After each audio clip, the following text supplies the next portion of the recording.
आप देख रहे हैं channel number collage.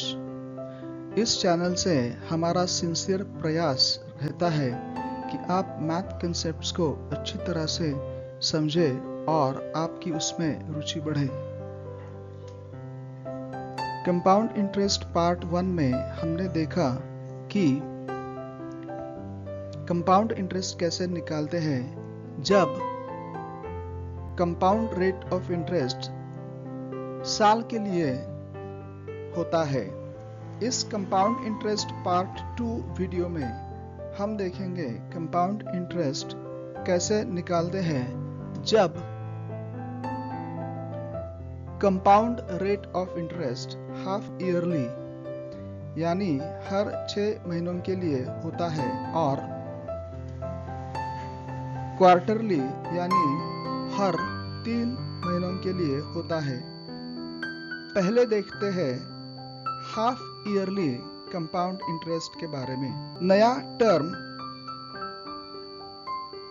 Yearly term से दुगना होता है यानी 2n होता है और नया rate of interest yearly rate of interest से आधा यानी हाफ R% होता है। अब कुछ सवाल लेते हैं। एक रकम 1.5 साल के लिए at 8% rate of interest compounded half yearly के लिए ली है। हमें निकालना है नया टर्म n और नया रेट ऑफ इंटरेस्ट।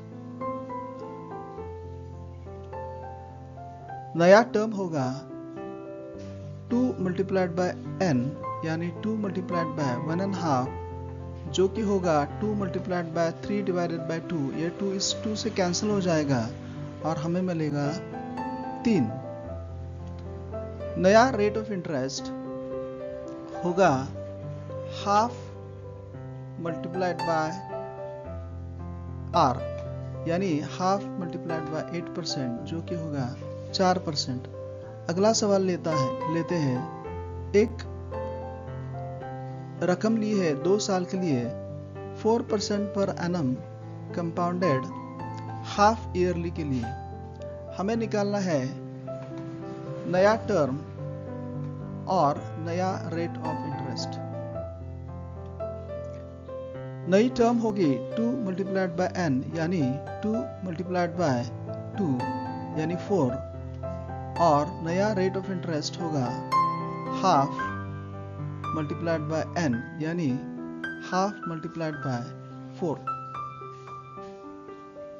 यानी 2%। हमें निकालनी है अमाउंट जब हम 12,000 रुपया लोन लेंगे 1.5 साल के लिए और rate of interest 10% per annum compounded half yearly होगा।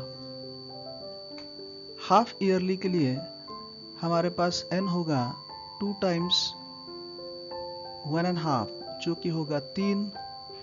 रेट ऑफ इंटरेस्ट r होगा हाफ मल्टीप्लाइड बाय 10 यानी 5। अमाउंट होगी p times 1 plus r divided by 100 to the power n। यहाँ पर कीमतें डालेंगे। इसमें n के लिए 3 लिखेंगे और r के लिए 5 लिखेंगे। 5 divided by 100 होगा 1/20। उसके बाद 1 plus 1/20 होगा 21 divided by 20। क्यूब होने पर 21 divided by 20 3 बार लिखेंगे। यहाँ पर ये 3 zeros इस 3 जीरो से कैंसिल हो जाएंगे। उसके बाद मिलेगा अब 2 multiplied by 2 होगा 4। 12 divided by 4 होगा 3 और ये जो 2 बचा है वो हम यहाँ लिखेंगे और 21 3 टाइम्स लिखेंगे। तो आखिर में हमें 1.5 साल के बाद तैयार होने वाली अमाउंट मिलेगी 13,891.50 रुपीज। हमें निकालनी है अमाउंट एक साल के बाद तैयार होने वाली हमारी रकम है 1800 eight 8% per annum compounded quarterly होने की वजह से n होगा 4 मल्टीप्लाइड बाय 1 यानी 4, r होगा हाफ मल्टीप्लाइड बाय 8 यानी 4 होगा। उसके बाद अमाउंट होगी p times 1 plus r divided by 100 to the power n। कीमती डालेंगे, r की जगह 4 लिखेंगे और n की जगह ये 4 लिखेंगे। 4 डिवाइडेड बाय 100 होगा 1 divided by 25। 1 plus 1 divided by 25 होगा 26 डिवाइडेड बाय 25। ये 1800 लिखेंगे 18 मल्टीप्लाइड बाय 100 और 26 divided by 25 to the power 4 ये लिखेंगे 26 डिवाइडेड बाय 25 4 टाइम्स। यहाँ पर 25 4 100 होगा, तो हम लिखेंगे 18 मल्टीप्लाइड बाय 4 और ये 26 ऐसे ही रहेगा। 26 डिवाइडेड बाय 25 होगा 1.04 और 3 दफ़ा होने से यहाँ पर 3 टाइम्स मल्टीप्लाई करेंगे। उसके बाद 18 4 होगा 72, 1.04 3 टाइम्स मल्टीप्लिकेशन होगा 1.12 और आखिर में हमें अमाउंट मिलेगी ₹2096.64 रुपीज़। कंपाउंड इंटरेस्ट निकालना है, रकम है 10,000 रुपया। ये इन्वेस्ट की है 1 ईयर 3 मंथ्स के लिए eight 8.5% per annum compounded annually. यहाँ पर P है 10,000 रुपया, R है 8.5% यानी 17 डिवाइडेड बाय 2%, N है 1 ईयर एंड 3 मंथ्स जो कि होगा 1 प्लस 3 डिवाइडेड बाय 12 ईयर यानी 1 प्लस 1/4 यानी 5 डिवाइडेड बाय 4। अब कंपाउंड इंटरेस्ट निकालने के लिए n की जगह 5 डिवाइडेड बाय 4 लेने से कैलकुलेशन डिफ़िकल्ट हो सकता है, इसलिए पहले हम 1 साल के लिए कंपाउंड इंटरेस्ट निकालेंगे और उसके बाद 3 महीने के लिए कंपाउंड इंटरेस्ट निकालेंगे। तो कंपाउंड अमाउंट आफ्टर 1 ईयर होगी A equals P multiplied by 1 plus 17 divided by 2 divided by 100 to the power n, 17 divided by 2 and n है 1। कीमतें डालते हैं, यहाँ पर 17 डिवाइडेड बाय 2 डिवाइडेड बाय 100 होगा 17 डिवाइडेड बाय 200 और n होगा 1। उसके बाद 1 प्लस 17 डिवाइडेड बाय 200 होगा 217 डिवाइडेड बाय 200। यहाँ पर ये दो जीरोस इस दो जीरोस के साथ कैंसिल हो जाएंगे और 100 डिवाइडेड बाय 2 होगा 50, तो 50 मल्टीप्लाइड बाय 217 होगा जो कि हमारे अमाउंट होगी 1 साल के बाद 10,850 रुपया। अब हम दूसरे साल में पहले 3 महीनों के लिए सिंपल इंटरेस्ट निकालेंगे। इसके लिए हमारे पास P होगा 10,850 रुपया और N होगा 1/4 यानी 3 मंथ्स। तो हमारा सिंपल इंटरेस्ट होगा P multiplied bye R multiplied by N divided by 100। कीमतें डालते हैं, उसके बाद 2 मल्टीप्लाइड बाय 4 होगा 8 और 8 मल्टीप्लाइड बाय 100 होगा 800। तो आगे हमें मिलेगा यहाँ पर 800, ये 10 से कैंसिल हो जाएगा और हमारा टोटल सिंपल इंटरेस्ट होगा 230 रुपया 56 पैसे। अब हम कंपाउंड इंटरेस्ट निकालेंगे पहले साल के लिए, जो कि होगा a माइनस p। हमारा a आया था 10,850 और हमारी प्रिंसिपल अमाउंट है 10,000 रुपीज, तो हमें मिलता है compound interest for first year rupees 850। अब compound interest for 1 year 3 months यानी टोटल कंपाउंड इंटरेस्ट जो हमें चाहिए वो होगा 850 रुपीज, जो कि ये है, और 230.56 रुपीज जो कि ये है। तो कंपाउंड इंटरेस्ट टोटल होगा रुपीज 1080.56। कंपाउंड इंटरेस्ट निकालने के लिए हमने अमाउंट निकालने के लिए जो फॉर्मूला लिया था a equals p multiplied by 1 plus r divided by 100 to the power n। इसके और बहुत सारे उपयोग हैं। ये फॉर्मूला हम नंबर 1, किसी भी शहर या देश की आबादी किस तरह से घटती है या बढ़ती है ये निकालने के लिए। नंबर 2, लैबोरेटरी में बैक्टीरिया की ग्रोथ किस तरह से होती है ये पता करने के लिए। और नंबर 3, किसी भी वस्तु की कीमत विभिन्न परिस्थितियों में किस तरह से बढ़ती है या घटती है ये निकालने के लिए ये फॉर्मूला का उपयोग किया जाता है। जानने के लिए कुछ सवाल ले लेते हैं। एक शहर का पॉपुलेशन 1997 में 20,000 था। वो इंक्रीज हो रहा है प्रति साल 5% से।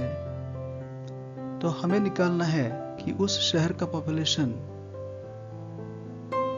2000 साल के आखिर तक कितना होगा।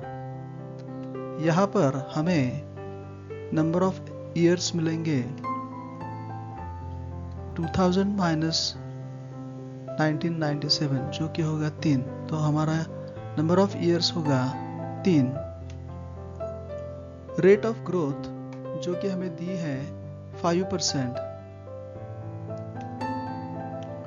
Population at the end of year 2000 होगा p times 1 plus 5 divided by 100 to the power 3, जो कि होगा कीमतें डालने के बाद 1 प्लस 1 अपॉन 20। यहाँ पर 5 डिवाइडेड बाय 100 होगा 1 डिवाइडेड बाय 20। आगे 1 प्लस 1 डिवाइडेड बाय 20 होगा 21 डिवाइडेड बाय 20। क्यूब होने से हम 21 डिवाइडेड बाय 20 3 बार मल्टीप्लाई करेंगे। ये 3 जीरोस इस 3 जीरोस से कैंसिल हो जाएंगे, तो हमें मिलेगा यहाँ पर 2 मल्टीप्लाइड बाय 2 यानी 4। 20 डिवाइडेड बाय 4 होगा 5 मल्टीप्लाइड बाय 21 मल्टीप्लाइड बाय 21, और 21 डिवाइडेड बाय 2 होगा 10.5। 21 मल्टीप्लाइड बाय 21 होगा 441, और आखिर में हमें पॉपुलेशन मिलेगा 23,153.50। सो उस सिटी का population at the end of year 2000 होगा 23,154। एक टीवी 21,000 में खरीद लिया था। 1 साल के बाद उसकी कीमत 5% से डेप्रिशिएट हो गई। डेप्रिशिएशन मीन्स, डेप्रिशिएशन का मतलब है किसी भी वस्तु का इस्तेमाल करने पर या वो पुरानी हो जाने पर उसकी कीमत घटती है, तो उसे डेप्रिशिएशन बोलते हैं। हमें निकालना है कि 1 साल के बाद उस टीवी की कीमत क्या होगी। हमारे पास नंबर ऑफ ईयर्स यानी n है 1, रेट ऑफ डेप्रिसिएशन है r इक्वल्स -5%। डेप्रिसिएशन से वस्तु की कीमत कम होती जाती है, इसलिए वो हमेशा निगेटिव रहता है। Value of TV after 1 year हमें निकालना है, तो वो वैल्यू होगी p multiplied by 1 minus r divided by 100 to the power n। यहाँ पर हमने r नेगेटिव लिया है। कीमतें डालते हैं। r होगा -5 और n होगा 1। 5 डिवाइडेड बाय 100 होगा 1 डिवाइडेड बाय 20। 1 माइनस 1/20 होगा 19 डिवाइडेड बाय 20।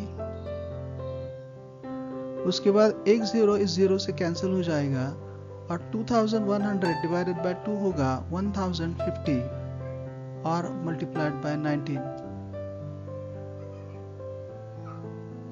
जो कि होगा ₹19,950। यानी उस टीवी की वैल्यू या कीमत 1 साल के बाद होगी 19,950 रुपया। मशीनरी की कीमत है 10,500 रुपया और यह कीमत हर साल 5% से डेप्रिशिएट यानी कम होती है। हमें निकालना है इस मशीनरी की कीमत 1 साल के बाद कितनी होगी। हमारे पास टर्म है n यानी 1, रेट ऑफ डेप्रिसिएशन यानी कीमत कम होने का दर जो है वो r -5% है। क्योंकि ये डिप्रिसिएशन है इसलिए r निगेटिव है। 1 साल के बाद मशीनरी की कीमत A होगी P multiplied by 1 minus R divided by 100 to the power n। कीमतें डालते हैं। यहाँ पर R के लिए -5 डाला है, n के लिए 1। 5/100 होगा 1/20। 1 माइनस 1/20 होगा 19 डिवाइडेड बाय 20 और इसमें से एक 0 इस 0 को कैंसिल हो जाएगा। 1050 डिवाइडेड बाय 2 होगा 525 और ये 19 और हमें मशीनरी की कीमत 1 साल के बाद मिलेगी 9,975 रुपया। हमें एक शहर का पॉपुलेशन 2 साल के बाद कितना होगा यह निकालना है। आज उस शहर का पॉपुलेशन है 12 लाख और rate of increase of population है 4%। हमारे पास है n equals to rate of increase r है 4% और आज का पॉपुलेशन है 12 लाख। पॉपुलेशन आफ्टर 2 इयर्स यानी 2 साल के बाद पॉपुलेशन होगा A जो कि होगा P multiplied by 1 plus R divided by 100 to the power n। कीमतें डालते हैं। R के लिए 4 रखेंगे, n के लिए 2 रखेंगे। 4 डिवाइडेड बाय 100 होगा 1 divided by 25। 1 plus 1 divided by 20 होगा 26 डिवाइडेड बाय 25। पॉपुलेशन होगा 12 लाख मल्टीप्लाइड बाय, यहाँ पर स्क्वायर होने से 26 डिवाइडेड बाय 25 2 बार मल्टीप्लाई होगा। इस 25 को 100 करने के लिए 4 से मल्टीप्लाई करेंगे और इस 25 को 100 करने के लिए 4 से मल्टीप्लाई करेंगे और ऊपर भी 4 और 4 से मल्टीप्लाई करेंगे।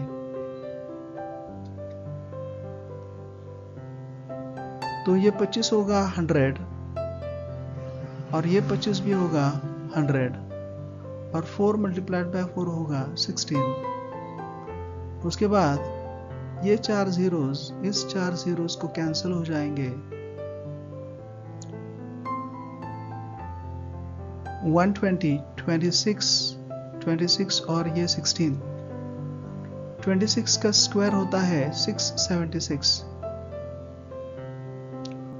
तो हमारा पॉपुलेशन 2 साल के बाद होगा 12,97,920। कमला ने बैंक से 26,400 रुपये उधार लिए स्कूटर खरीदने के लिए, जिसका रेट ऑफ इंटरेस्ट है 15% प्रति वर्ष कंपाउंडेड ईयरली। हमें निकालना है कि 2 साल और 4 महीनों के बाद कमला को बैंक को कितनी रकम लौटानी पड़ेगी। यहाँ पर टर्म है 2 साल प्लस 4 महीना, इसलिए 4 डिवाइडेड बाय 12 जो कि होगा 2 प्लस 1/3 जो होगा 7/3। अब कंपाउंड इंटरेस्ट की अमाउंट निकालने के लिए अगर हम n 7/3 लेंगे तो कैलकुलेशन में डिफिकल्टी होगी, इसलिए पहले हम 2 साल का कंपाउंड इंटरेस्ट निकालते हैं, यानी हमारा n होगा 2। तो कंपाउंड इंटरेस्ट आफ्टर 2 years, और उसमें हम 1/3 ईयर यानी 4 महीनों का सिंपल इंटरेस्ट ऐड करेंगे। तो हमारी अमाउंट 2 साल के बाद होगी A equals P multiplied by 1 plus R divided by 100 to the power n। कीमतें डालते हैं। यहाँ पर R है 15% और n है 2। 15 डिवाइडेड बाय 100 होगा 3 divided by 20। 1 plus 3 divided by 20 होगा 23 डिवाइडेड बाय 20। स्क्वायर होने से हम 23 डिवाइडेड बाय 20 2 बार मल्टीप्लाई करेंगे। ये 2 zeros इस 2 zeros से कैंसिल हो जाएंगे। उसके बाद हमें मिलेगा 264 मल्टीप्लाइड बाय, यहाँ पर 2 और यहाँ पर 2 जो कि होगा 4, और 264 डिवाइडेड बाय 4 होगा 66 मल्टीप्लाइड बाय 23 मल्टीप्लाइड बाय 23, और हमें अमाउंट मिलेगी ₹34,914 रुपया। इसका मतलब कमला को 2 साल 4 महीनों के बाद बैंक को लौटाने पड़ेंगे 34,914 रुपया। अब हम निकालेंगे 4 महीनों का सिंपल इंटरेस्ट। यहाँ पर P होगा 34,914 रुपया, ना कि 26,400 रुपया। n होगा 4 months डिवाइडेड बाय 12 यानी 1/3। सिंपल इंटरेस्ट होगा P multiplied bye R multiplied by n divided by 100। कीमतें डालते हैं। R की जगह 15 आएगा, n की जगह 1/3 होगा। 15 डिवाइडेड बाय 3 होगा 5, और 5 1s are 5 20s are होगा 100 यानी, और ये कैलकुलेशन होगा सिंपल इंटरेस्ट ₹1745.7। अब हमारे अमाउंट 1 साल 4 महीनों के बाद होगी 34,914 प्लस 1,745.70 जो कि होगा 36,659 रुपया 70 पैसा। यही रकम कमला को 1 साल और 4 महीनों के बाद बैंक को लौटानी पड़ेगी। एक लेबोरेटरी में एक विशिष्ट एक्सपेरिमेंट करते वक्त पता चला है कि बैक्टीरिया काउंट ये 2.5% पर आवर से बढ़ रहा है। हमें निकालना है कि 2 तास के बाद वो बैक्टीरिया काउंट कितना होगा अगर इनिशियल बैक्टीरिया काउंट है 5,06,000। तो number of bacteria after 2 hours होगा A equals P multiplied by 1 plus R divided by 100 to the power n। कीमतें डालते हैं। यहाँ पर R होगा 2.5 और n होगा 2 आवर्स।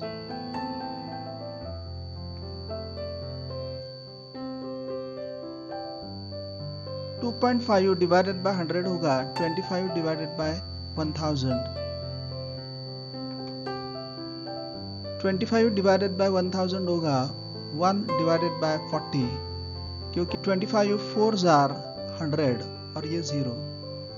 उसके बाद 1 प्लस 1/40 होगा 41 डिवाइडेड बाय 40।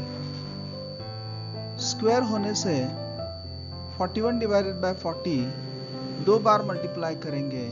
ये 2 जीरोस इस 2 जीरो से कैंसिल हो जाएंगे